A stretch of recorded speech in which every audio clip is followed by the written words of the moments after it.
Party और विपक्षी Bharatiya Janata party के बीच राजनीतिक गतिरोध के कारण चुनाव नहीं हो सका था और मामला अदालत तक भी पहुंचा था।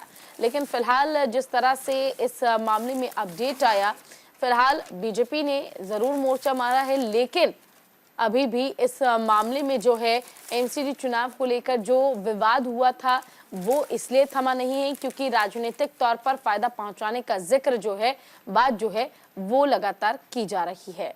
देखिए, हमेशा से देखा हो गया, जब भी चुनाव का जिक्र करते हैं या फिर कुछ भी विकास की बात दिल्ली के परसेप्शन से या कह सकते हैं इस पर्सपेक्टिव से आती है कि दिल्ली में किस तरीके से सरकार काम करे, हमेशा एलजी का लेकर नाम सामने आता है। यानी कि जो गतिरोध होता है, पूजा आपने देखा होगा, एलजी और दिल्ली सरकार में हमेशा से बना रहा है, यानी कि हमेशा से ठनी रही है और यही जो असर है वो इन चुनावों में देखा मिला। हालांकि पहले से ही साफ हो रहा था कि जो बाजी है कहीं ना कहीं बीजेपी मार जाएगी और आम आदमी पार्टी को देखिए इसलिए भी दोगुनी मेहनत अब करनी पड़ जाएगी क्योंकि विधानसभा चुनाव भी नजदीक है। आपने भी देखा होगा मनीष सिसोदिया किस तरीके से जेल से बाहर आ गए हैं, लगातार वहां लोगों से मुलाकात कर रहे हैं और यूं कह सकते हैं कि यात्रा पे हैं, पदयात्रा कर रहे हैं। तो ये दुगनी चुनौती जो है ना वो कहीं ना कहीं आम आदमी पार्टी को उठानी पड़ेगी, क्योंकि एक तरफ कथित शराब नीति मामला चल रहा है और अपनी छवि को पाक साफ करना है। हालांकि इन चुनावों का क्या असर पड़ेगा ये देखने वाली बात हो जाएगी। बिल्कुल, देखिए, और गहमा गहमी के बीच बुधवार को दिल्ली नगर निगम यानी कि एमसीडी वार्ड कमेटी के चुनाव हो गए हैं। आम आदमी पार्टी और बीजेपी दोनों ही दलों की ओर से जमकर शक्ति प्रदर्शन किया गया, मेहनत भी की गई। दिल्ली नगर निगम के 12 जोन के चुनाव हुए और सभी के नतीजे अब सामने भी आ चुके हैं और इस चुनाव में बीजेपी ने आप पर बढ़त हासिल की है, यानी कि आम आदमी पार्टी को हराते हुए आगे बढ़ी है बीजेपी। बुधवार को हुए चुनाव में 12 जोन में से 7 पर बीजेपी ने जीत हासिल की है, वहीं 5 जोन में आम आदमी पार्टी ने जीत हासिल की है। दिल्ली नगर निगम की दिल्ली वार्ड समिति के लिए चुनाव एमसीडी मुख्यालय में कड़ी सुरक्षा व्यवस्था के बीच कराए गए। साल 2022 में एमसीडी के एकीकरण के बाद काफी समय से लंबित चुनाव पहली बार हुआ और सत्तारूढ़ आम आदमी पार्टी और विपक्षी भारतीय जनता पार्टी के बीच राजनीतिक गतिरोध के कारण चुनाव तब नहीं हो पाया था। बिल्कुल, देखिए अब मामला बहुत हद तक बीजेपी के पाले में फिलहाल जाता हुआ नजर आ रहा है और इसी बीच देखिए बहुत बड़ी बातें ये भी हो जाती हैं, जैसे कि हम जिक्र करते हैं पूजा कि लगातार सरकार और एलजी का जिक्र किया जाता है। अब देखिए ये जो चुनाव है इनके जो नतीजे हैं इनका असर क्या होगा। यदि आपने देखा होगा अभी हाल ही में जब लगातार भारी बारिश हुई थी और कई जगह ऐसी घटनाएं हुई थी कि गड्ढे खुले होने के चलते लोगों की मौत हो गई थी, एक बच्चा एक महिला की मौत हुई थी, तब ये आपस में कहा जा रहा था कि एमसीडी किसके हक में आता है। तो ये यहाँ पर सवाल खड़ा होना शुरू हो गया था। अब देखना ये होगा कि यहाँ पर अब चूंकि चुनाव हो चुका है, बहुत लंबे अरसे के बाद चुनाव हुआ है, क्या अपनी जिम्मेदारी चाहे वो बीजेपी हो चाहे वो आम आदमी पार्टी हो, क्या वो लेंगे या फिर नहीं लेंगे, ये देखने वाली बात हो जाएगी। बिल्कुल, और वक्त यहाँ पर एक छोटे से ब्रेक का है, जल्द लौटेंगे हम ब्रेक के बाद। स्वागत है आपका ब्रेक के बाद। चलिए आगे बढ़ जाएंगे। भाजपा ने हरियाणा में अपनी पहली सूची जारी की है। कांग्रेस और आप में समझौते की संभावना है। हिंदुस्तान टाइम्स सहित तमाम अखबारों ने इस खबर को जगह दी। भारतीय जनता पार्टी ने बुधवार को आगामी विधानसभा चुनाव के लिए 67 उम्मीदवारों की लिस्ट जारी कर दी है। तो फिलहाल आपको बता दें, पहली सूची जारी करते हुए हरियाणा के मुख्यमंत्री नायब सैनी को लाडवा से, पार्टी के राष्ट्रीय महासचिव ओम प्रकाश धनखड़ को बादली से, पार्टी के वरिष्ठ नेता अनिल विज को अंबाला कैंट से फिर से उम्मीदवार बनाया गया। इस सूची में कम से कम 8 मौजूदा विधायकों के नाम हटा दिए गए हैं और 5 अक्टूबर को होने वाले चुनाव से पहले सत्ता विरोधी लहर से निपटने के लिए कुछ नए विधायकों को टिकट भी दिया गया। बिल्कुल, देखिए, नए विधायकों को टिकट भी दिया गया है, पुराने चेहरों पर भी भरोसा जताया गया है और हरियाणा में विधानसभा चुनाव जो होने इसको लेकर बीजेपी ने लिस्ट भी जारी कर दी है। आपको बताते चले कि तारीख में बदलाव की मांग जरूर की गई थी इलेक्शन कमीशन से और इलेक्शन कमीशन ने ये मांग मान भी ली थी। और देखिए, फिलहाल भारतीय जनता पार्टी ने बुधवार को हरियाणा चीफ मिनिस्टर नायब सिंह सैनी को लेकर भी एक बड़ा ऐलान किया। लाडवा से वो चुनाव लड़ेंगे, चुनावी मैदान में रहेंगे और जो प्रदेश अध्यक्ष हैं वो ओम प्रकाश धनखड़ बदली से चुनाव लड़ेंगे और इतना ही नहीं, अनिल विज जो है वो अंबाला कैंट से चुनाव लड़ेंगे। लगभग 67 उम्मीदवारों की जो लिस्ट है वो जारी कर दी गई है। The list drop at least 8 sitting legislator and rewarded a handful of recent entrants in bid. इसका मतलब ये है कि लगभग 8 ऐसे जो सांसद हैं उन्हें इस बार जगह इस लिस्ट में नहीं दी गई है। जगह नहीं देने का कारण यह है कि बीजेपी इस बार परफॉर्मेंस के बेस पर ही उम्मीदवारों को टिकट दे रही है और लगभग 8 ऐसे सांसद हैं जिन्हें जगह नहीं दी गई है इस बार चुनावी मैदान में। और इतना ही नहीं, अब 5 तारीख को जिस तरह से चुनाव होंगे रिजल्ट का इंतजार जरूर रहेगा। हरियाणा की अगर हम बात करें तो बीजेपी से लेकर यहाँ पर आम आदमी पार्टी भी चुनावी मैदान में है, कांग्रेस पार्टी भी चुनावी मैदान में है और कांग्रेस और आम आदमी पार्टी का गठबंधन यहाँ हरियाणा चुनाव में देखने को मिल सकता है। देखिए, बीजेपी के लिए पूजा ये चुनौती से कम इसलिए भी नहीं हो जाता क्योंकि तीसरी मर्तबा सरकार बनानी है। 10 साल से बीजेपी सत्ता पर काबिज है। अच्छा, ये भी कहते हैं कि 10 साल में एंटी इनकम्बेंसी भी होती है, तो एंटी इनकम्बेंसी ना हो, कहीं लूप होल ना रह जाए, इसके लिए बड़ा फूक फूक के कदम रखा जा रहा है। 8 जो मौजूदा विधायक हैं उनका टिकट काटा गया है, 5 नए चेहरों को मौका दिया गया है। अब देखना ये होगा क्या जो नया मौका दिया गया है वो अंदर क्या कुछ चल रहा है बीजेपी के, क्योंकि अंदर खाने से भी खबरें उठ के आ रही थी कि विरोध के स्वर हो सकते हैं। क्या उसी राजनीतिक विरोध को दबाने के लिए नए चेहरों को मौका दिया गया, रणनीति में क्या चेंजेस किए गए हैं, ये देखने वाली बात है। क्योंकि लगातार आपको बता दें कि तीसरी मर्तबा यदि बीजेपी जीतती है तो ये हैट्रिक हो जाएगी हरियाणा में। बिल्कुल। देखिए, और इस न्यूज़पेपर में जो ये खबर छापी गई है इसमें जगह इस बात को भी दी गई है। आपको याद होगा मनीष सिसोदिया अभी मंगलवार के दिन हरियाणा पहुंचे थे और इस दौरान उन्होंने एक बहुत बड़ा बयान दिया था। उन्होंने कहा था कि बीजेपी को हराने के लिए वो किसी भी पार्टी से हाथ मिला सकते हैं, लेकिन उद्देश्य है बीजेपी को किसी भी कीमत पे हराना।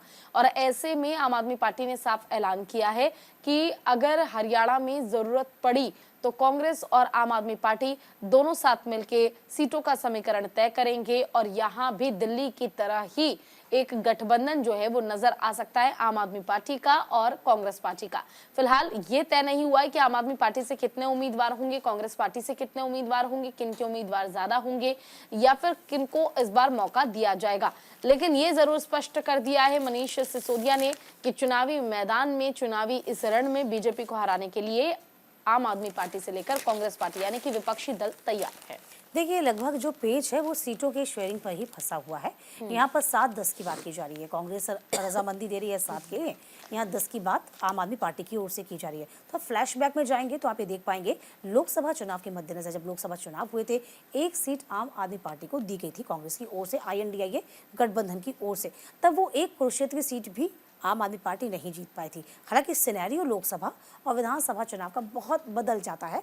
अलग अलग मुद्दों पर विधानसभा में चुनाव होते हैं, अलग अलग मुद्दे उस वक्त होते हैं। अब देखना ये होगा, क्योंकि केसी वेणुगोपाल जो है इस वक्त जुटे हुए हैं कि तमाम चीज़ें जो हैं वो दुरुस्त हो जाएं। क्या अब इन दोनों के बीच बात बन पाएगी, ये देखने वाली बात होगी। और चुनौती जो है वो चुनौती क्या बीजेपी को दे पाएंगे, ये सबसे बड़ी वाली बात है। चलिए खबरों के सिलसिले को आगे बढ़ाते हैं।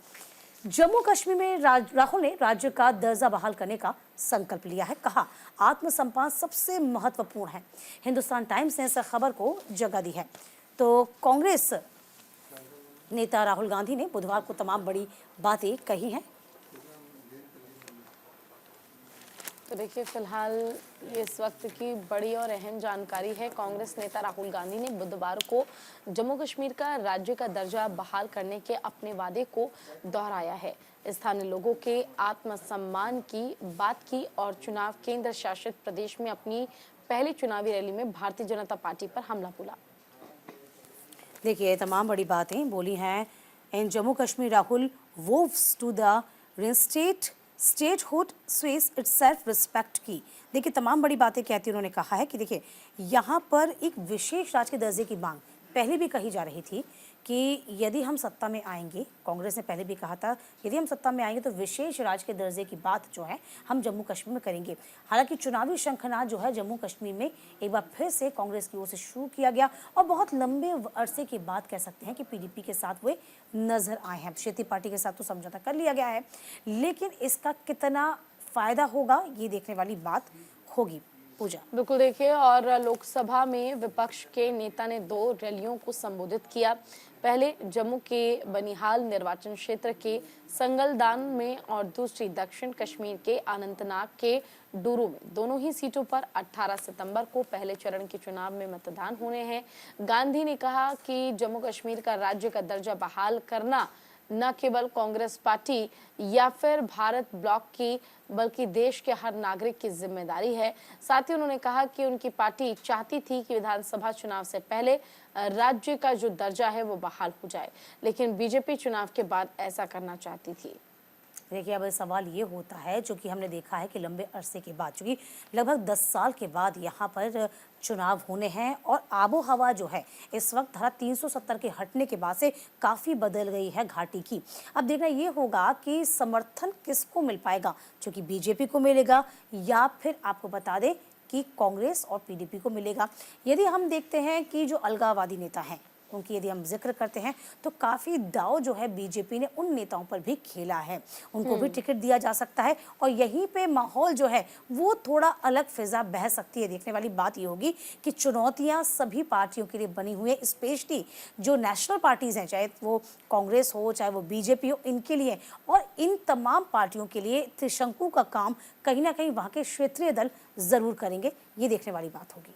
बिल्कुल, देखिए, और कहीं ना कहीं जम्मू कश्मीर में जिस तरह से अनुच्छेद 370 हटाया गया, उसके बाद भारतीय जनता पार्टी को पूरी उम्मीद है, भरोसा है कि अगर उन्होंने इस बार विधानसभा चुनाव में मेहनत कर ली तो जीत उनकी पक्की है। हालांकि ये बात भी सच है कि क्षेत्रीय पार्टियों का दबदबा काफ़ी ज़्यादा है जम्मू कश्मीर में, लेकिन ऐसे में कांग्रेस जो कि एक काफ़ी पुरानी पार्टी है, उनकी ओर से भी लगातार मेहनत की जा रही है। राहुल गांधी भी एक मौका नहीं छोड़ना चाहते जीत का। अब देखना ये होगा कि आखिर गठबंधन करने के बाद, यानी कि क्षेत्र पार्टियों के साथ गठबंधन करने के बाद परिणाम किसकी ओर बढ़ते हैं। बहरहाल हम बढ़ते हैं अगली खबर की ओर। सुप्रीम कोर्ट की टिप्पणी के बाद बुलडोजर कार्रवाई पर योगी और अखिलेश के बीच तीखी नोक-झोंक हो गई है और हिंदुस्तान टाइम्स में इस खबर को जगह दी गई है। बिल्कुल, देखिए, आपको बता दें, सीएम योगी आदित्यनाथ ने बुधवार को अपनी सरकार की बुलडोजर कार्रवाई को बहादुरी भरा बताया, जबकि समाजवादी पार्टी के मुखिया अखिलेश यादव ने उन्हें चुनौती दी कि उन्हें अपने दृष्टिकोण पर इतना भरोसा है कि बुलडोजर चुनाव चिन्ह पर चुनाव लड़ें। सुप्रीम कोर्ट ने सोमवार को कहा था कि वह इस मुद्दे पर दिशा निर्देश तय करेगा जो पूरे देश में लागू होंगे। कोर्ट ने यह भी कहा कि किसी का घर इसीलिए सिर्फ नहीं गिराया जा सकता कि क्योंकि वह आरोपी है, अगर वह दोषी भी है तो भी कानून के द्वारा निर्धारित प्रक्रिया का पालन किए बिना ऐसा नहीं किया जा सकता। बिल्कुल, देखिए, और साफ तौर पर मुख्यमंत्री योगी आदित्यनाथ को टारगेट पे लेकर ये बड़ा बयान अखिलेश यादव ने दिया है। आपको मालूम होगा, सुप्रीम कोर्ट ने एक सुनवाई की, जमीयत उलेमाए हिंद की ओर से एक याचिका दायर की गई थी। विशेष समुदाय को टारगेट किया जा रहा है और विशेष समुदाय के घर तोड़े जा रहे हैं, ध्वस्त किया जा रहा है, बुलडोजर की कार्रवाई की जा रही है और इसी को लेकर ये याचिका दायर की गई थी, जिसमें सुप्रीम कोर्ट ने सुनवाई करते हुए साफ तौर पर इनकार कर दिया कि अगर कोई दोषी भी है, किसी ने अपराध किया भी है, तो भी आप उनका घर ध्वस्त नहीं कर सकते। इसका अधिकार ना तो सरकार के पास है और ना ही पुलिस प्रशासन के पास है, बशर्ते अगर वो अतिक्रमण की गई भूमि नहीं है, यानी सरकार की जमीन नहीं है, तो उस पर किसी तरह की कोई कार्रवाई नहीं हो सकती। सीधे सीधे लफ्जों में अगर हम समझे तो किसी की निजी संपत्ति को नुकसान पहुंचाने का अधिकार ना तो सरकार के पास है, ना ही प्रशासन के पास।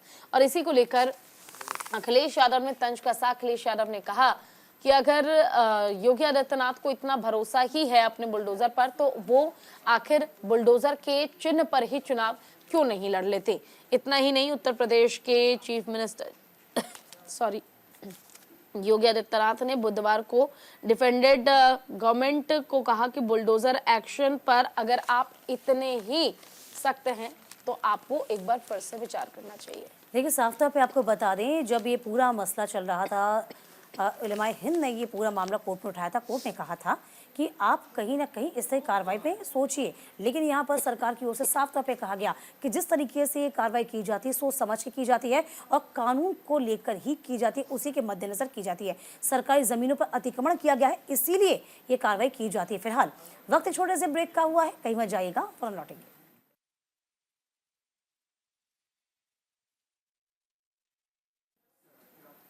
स्वागत है आपका। ब्रेक के बाद बढ़ते हैं खबरों में आगे।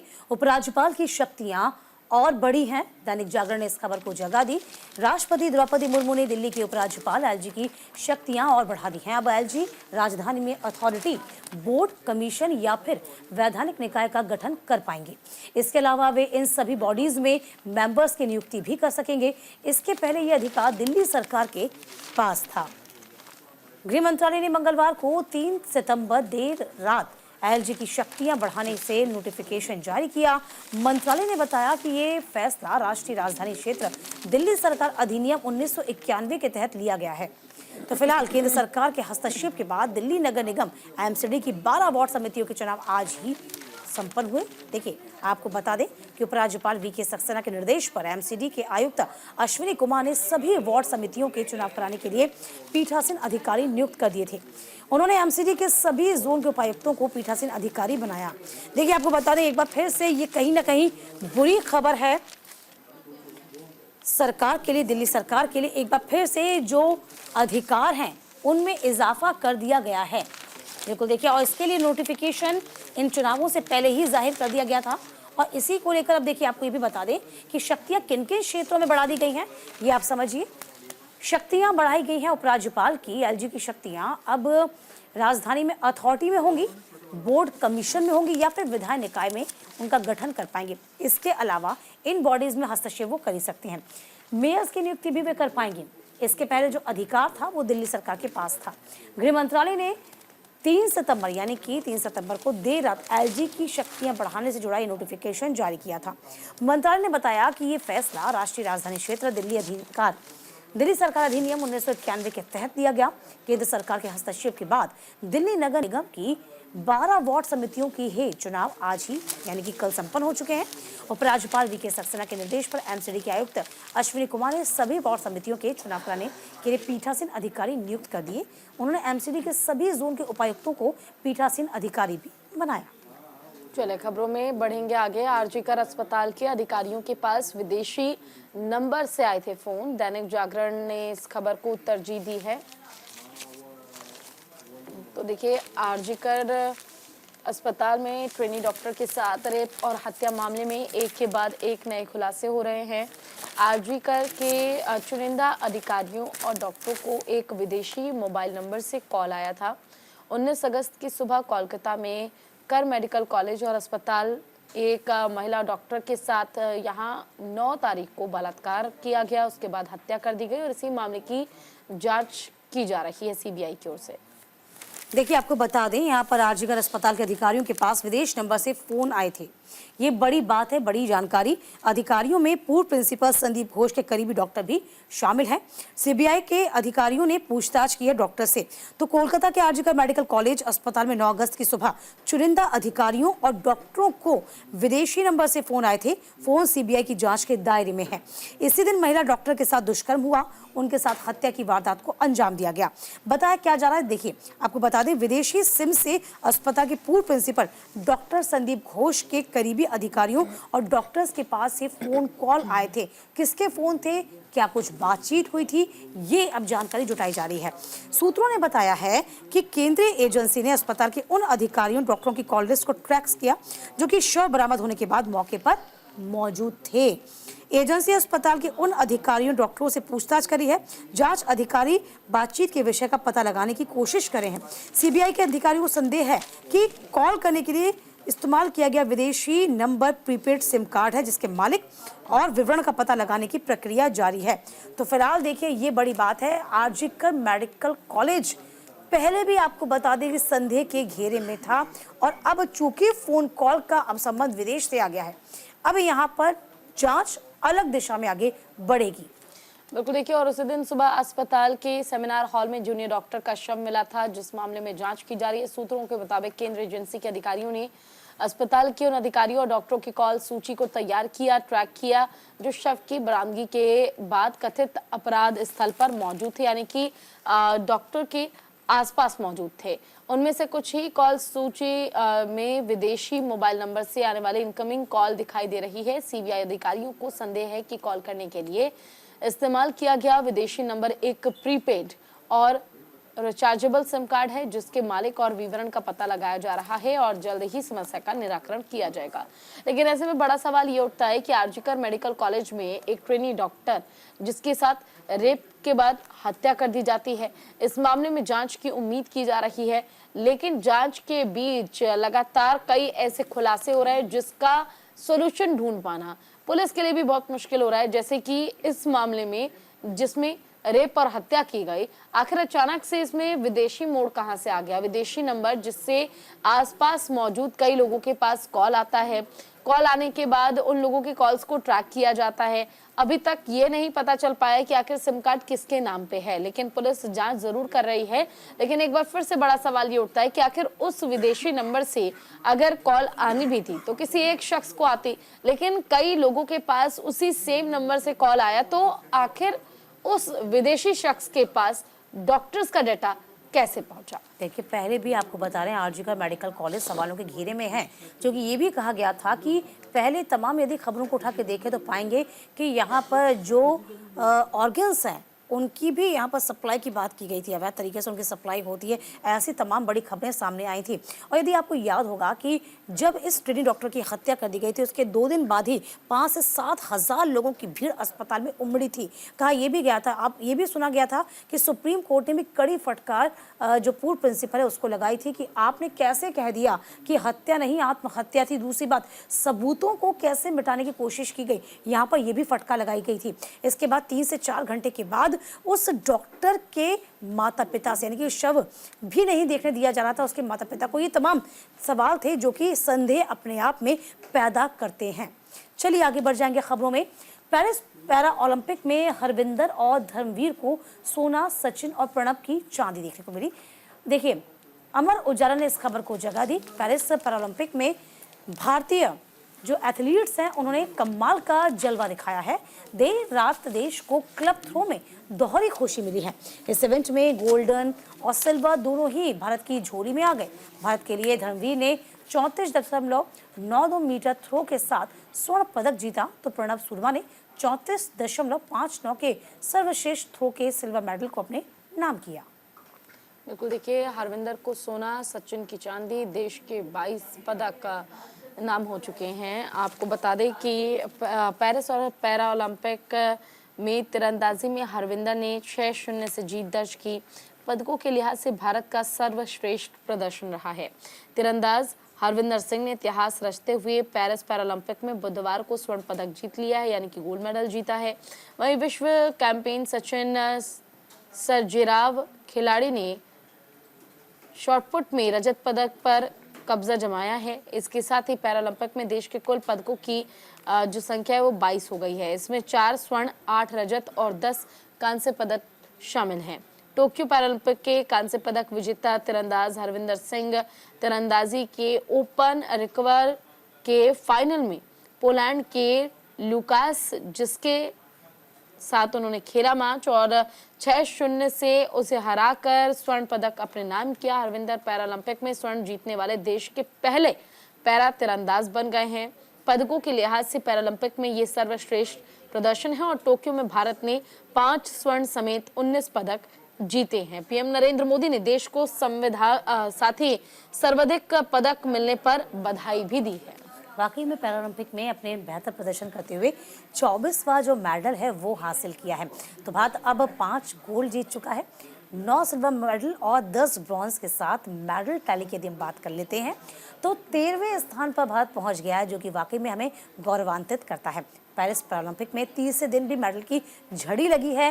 पिछले 3 दिन में भारत ने अपने पदकों की संख्या में 7 से 24% का इजाफा किया है। खेल के 7वें दिन भारतीय खिलाड़ियों ने कुल 4 पदक हासिल किए, जिसमें से 2 गोल्ड थे। इतने ही सिल्वर मेडल आए। तो फिलहाल देखिए, ये कहीं ना कहीं उत्साहवर्धन करने वाली खबर है पूजा। चलिए आगे बढ़ जाएंगे। देखिए, एथलीटों से बोले पीएम मोदी, अपने युवाओं को किया प्रेरित। तो अमर उजाला में ही इस खबर को तरजीह दी गई है, वो हम आपको दिखाएंगे। साफ तौर पर प्रधानमंत्री नरेंद्र मोदी ने कहा है कि आपने युवाओं को प्रेरित किया है।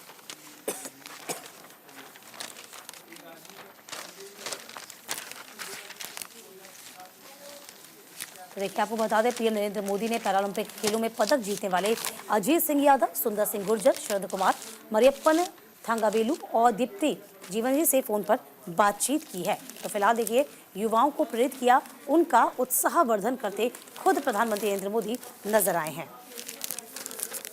बिल्कुल, देखिए, और योगदान की बात भी पीएम मोदी ने कही है। खेल लोकप्रियता हासिल कर रहे हैं और पीएम ने खिलाड़ियों से ये भी कहा कि वो अपने पदकों के रंग की चिंता किए बिना अपनी जीत का जश्न मनाएं। देखिए, क्योंकि उसमें से सभी ने देश को गौरवान्वित किया। प्रधानमंत्री मोदी का एक भी वक्तव्य जब आता है ना, तो तमाम खिलाड़ियों के लिए उत्साह का संचार वो करता है। तो फिलहाल देखिए, आपको बता दें, प्रधानमंत्री ने बड़ी बातें कही, जिसमें प्रधानमंत्री ने बुधवार को पेरिस पैरालंपिक के पदक विजेताओं से बातचीत की। और देखिए, संदीप पे फोन पे बात करके उन्होंने कहा कि खुशी को साझा करिए, प्रदर्शन ने देश के युवाओं को प्रेरित किया।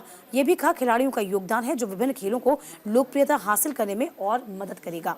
मोदी ने खिलाड़ियों से अपने पदकों के रंग की चिंता किए बिना अपने आप को जश्न में पिरोने का जश्न मनाने के बाद किया। कहा कि आपका जो प्रदर्शन है वो किस तरीके से सभी में उत्साह का संचार कर रहा है, ये जग जाहिर है। चलिए आगे बढ़ जाते हैं। बिल्कुल, नागालैंड में भूस्खलन से 6 लोगों की मौत हो गई है। प्रमुख राष्ट्रीय राजमार्ग अवरुद्ध हो चुका है। द हिंदू में इस खबर को तरजीह दी गई है। तो फिलहाल देखिए, आपको बता दें किस तरीके से लैंडस्लाइड हुआ है। लैंडस्लाइड किल 6 नागालैंड की नेशनल हाईवे ब्लॉक्ड। तो मंगलवार रात को नागालैंड में महत्वपूर्ण राष्ट्रीय राजमार्ग 29 पर लगातार आपको बता दें किस तरीके से भारी भूस्खलन हुआ।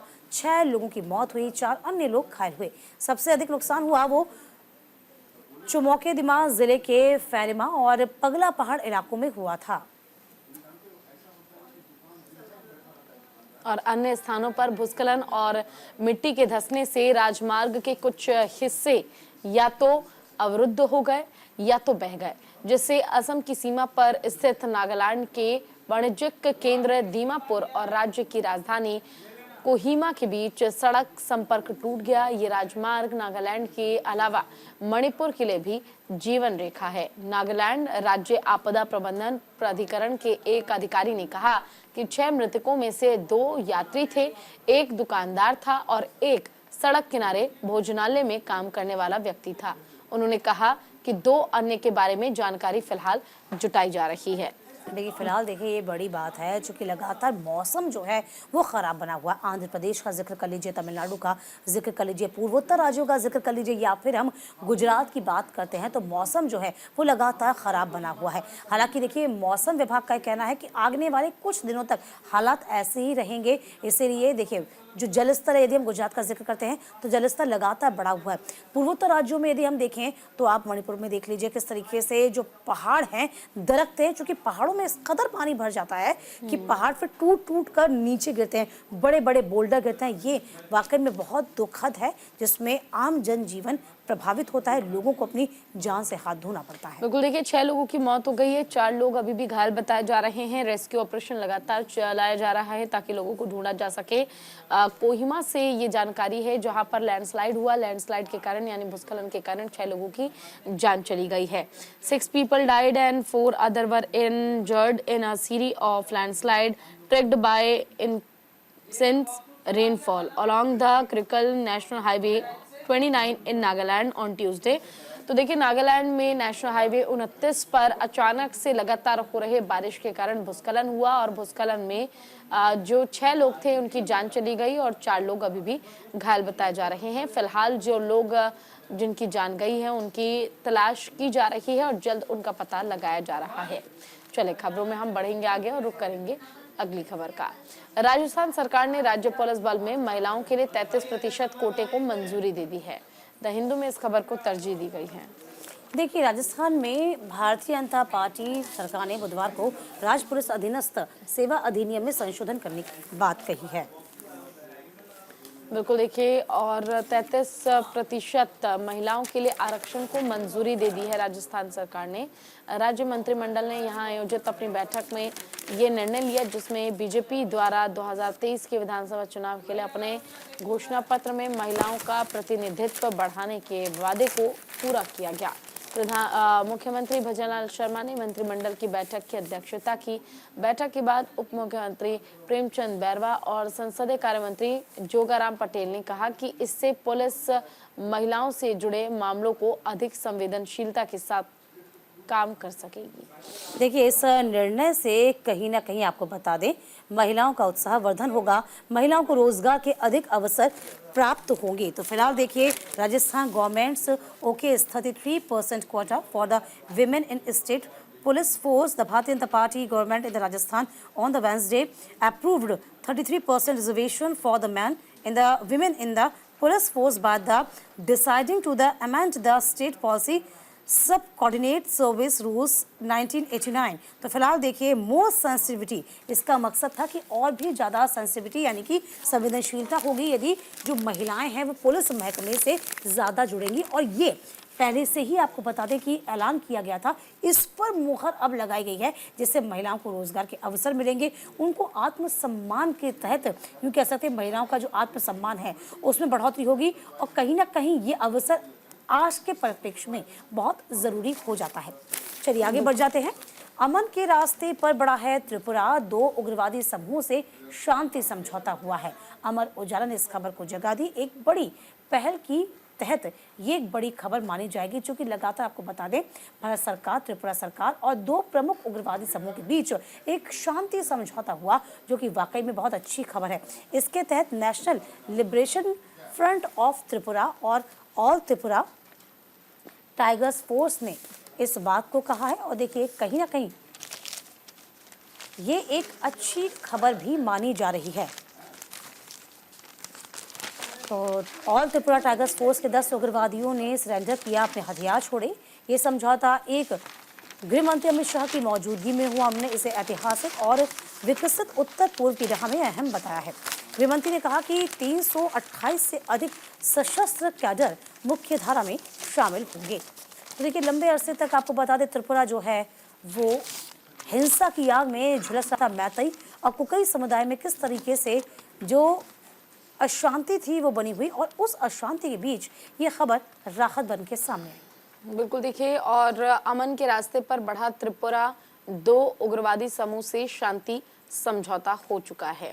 यानी कि अब कहीं ना कहीं केंद्रीय गृह मंत्री अमित शाह ने जिस तरह से एक उद्देश्य तय किया है देश के विकास का, उस विकास की गति को और आगे वो बढ़ाते नजर आ रहे हैं। पूर्वोत्तर का विकास केंद्र की प्राथमिकता। पूर्वोत्तर राज्य त्रिपुरा में सक्रिय रहे 2 उग्रवादी समूह national liberation front of Tripura और ऑल त्रिपुरा टाइगर फोर्स ने 35 साल लंबे हिंसक संघर्ष को त्यागने और मुख्य धारा में लौटने का ऐलान किया है। केंद्रीय गृह मंत्री अमित शाह की मौजूदगी में बुधवार को यहां केंद्र और राज्य सरकार और दोनों समूह के बीच शांति समझौते पर हस्ताक्षर किया गया। शाह ने इस मौके पर कहा कि केंद्र सरकार पूर्वोत्तर क्षेत्र विशेषकर आदिवासियों की संस्कृति, भाषा और पहचान को संरक्षित करते हुए उनके समग्र विकास के लिए प्रतिबद्ध है। उन्होंने कहा कि दोनों संगठनों ने मोदी सरकार पर भरोसा जताते हुए समृद्ध और विकसित त्रिपुरा के निर्माण के लिए प्रतिबद्ध होने पर सहमति व्यक्त की है। और इस दौरान राज्य के मुख्यमंत्री मानिक साहा और केंद्रीय गृह मंत्री अमित शाह और राज्य के वरिष्ठ अधिकारी मौजूद रहे। देखिए बहुत ज़रूरी हो जाता है, चूँकि लंबे अरसे तक मणिपुर हिंसा की आग में झुलस रहा है और एक वक्त ऐसा भी था कि विपक्ष के हमलों का सामना सरकार को लगातार करना पड़ा था। पूरे लोकसभा चुनाव में कहीं ना कहीं विपक्ष हमलावर रही थी त्रिपुरा के मामले को लेकर, मणिपुर के मामले को लेकर। और देखिए ये एक अच्छी खबर कहीं ना कहीं सामने आई है। लंबे अरसे बाद ही सही कुछ संगठनों ने ज़रूर समझौता किया और अपने आप को सरेंडर किया, ये अच्छी बात है। चलिए खबरों में आगे बढ़ जाएंगे। ईपीएफओ पेंशन जल्द ही किसी भी बैंक या शाखा के माध्यम से प्राप्त की जा सकेगी। देखिए द हिंदू ने इस खबर को जगह दी है। केंद्रीय श्रम मंत्रालय ने कर्मचारी पेंशन योजना 1995 के तहत लगभग 78 लाख पेंशनधारियों को ईपीएफओ की बात कहते नजर आए हैं।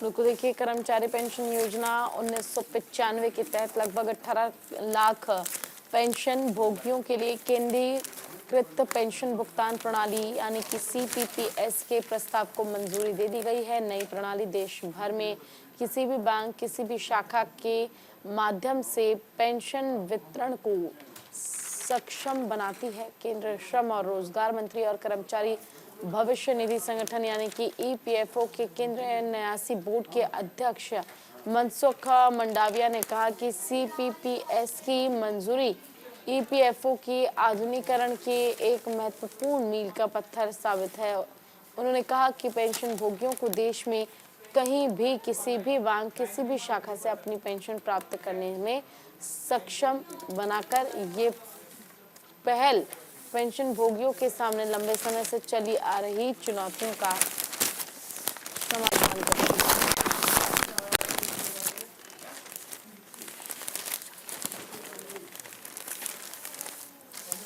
देखिए इस खबर को द हिंदू ने जगह दिया, हालांकि कॉलम बहुत छोटा है लेकिन उसके बावजूद भी खबर के लिए मायने देखें तो खबर अपने आप में बहुत मायने रखती है। क्योंकि हमेशा देखा होगा कि जो ईपीएफओ का जो पेंशनधारी होते हैं उन्हें कहीं ना कहीं अपने आप में बहुत परेशानी का सामना करना पड़ता है, और यही एक बड़ी वजह है कि अब राहत वाली बात कहेंगे, यानी कि in the next phase CPPS will enable the smooth situation and the Aadhaar-based payment system. There will be no need for the pensioners to visit the branch for any verification at the time of the containment in the prison, and the pensioners shall be immediately credited upon the restless। यानी कि आप देखिए किसी भी एक bank से वह अपनी पेंशन का जो समाधान है वो कर पाएंगे, जगह जगह उनको भटकने की जरूरत नहीं होगी। ये एक अच्छी खबर उनके लिए है।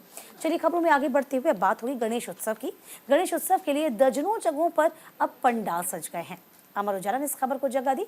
देश भर में गणेश चतुर्थी का महापर्व हर्षोल्लास के बड़े ही धूमधाम के साथ मनाया जाएगा, और देखिए इसी की अब तैयारियों में सभी लोग जुट चुके हैं। महाराष्ट्र की यदि हम बात करते हैं, खासकर मुंबई में ये गणेश उत्सव मनाया जाता है। गणपति उत्सव दुनिया भर में प्रसिद्ध है। मुंबई में गणपति मूर्ति अपने आप में अद्वितीय होती हैं। मुंबई के JSB सेवा मंडल द्वारा स्थापित किए जाने वाली बप्पा की मूर्ति के चर्चे हर साल होते हैं। गौड़ सरस्वती ब्राह्मण मंडल यानी कि GSB मंडल की गणपति को सबसे अमीर गणपति का दर्जा मिला हुआ है। पिछली बार 66 किलो सोना, 295 किलो चांदी से बप्पा की मूर्ति को सजाया गया था। इस बार बप्पा की मूर्ति 69 किलो सोने के आभूषणों और करीब 336 किलो के गहनों से सजाई जाएगी। GSB मंडल ने इस बार गणपति पंडाल का 400.8 करोड़ रुपए का बीमा कराया है। पंडाल पूरी तरीके से और फायर प्रूफ बनाया जा रहा है, और इसमें एंट्री QR कोड भी लगी होगी, यानी कि एंट्री जो होगी वो QR कोड से होगी। इस बार बप्पा के दर्शन की शुरुआत 5 सितंबर यानी कि आज से शुरू होगी, यानी कि 7 सितंबर से शुरू होने वाली है। तो फिलहाल देखिए ये जो खबर है अपने आप में वाकई में उत्साह का संचार करती है पूजा, चूंकि लगातार जब भी गणपति बप्पा का जिक्र आता है, नाम आता है, साल भर में गणपति बप्पा मोरिया के नारे 10 दिन तक आपने देखे जयघोष लगते हैं। बिल्कुल देखिए, और देश भर में खासकर अगर हम मुंबई की बात कर लें, यहाँ पर गणेश उत्सव काफ़ी धूमधाम के साथ मनाया जाता है, और देश में श्री गणेश चतुर्थी को लेकर लोगों के बीच में काफ़ी खुशी और उत्साह भी देखी जाती है। और ये इसलिए है क्योंकि साल भर इंतज़ार किया जाता है गणेश चतुर्थी का, और वैसे भी भगवान गणेश जी को विघ्नहर्ता कहा जाता है। लोगों को एक उम्मीद रहती है कि शायद उनके ज़िंदगी में जो परेशानी, जो तकलीफ़ें, जो विघ्न हैं उसे हर लेंगे खुद श्री गणेश। बिल्कुल, और इसी के साथ देखिए इस बुलेटिन में अभी के लिए बस इतना ही। वक्त छोटे से ब्रेक का, कहीं मत जाइएगा, हम फौरन लौटेंगे।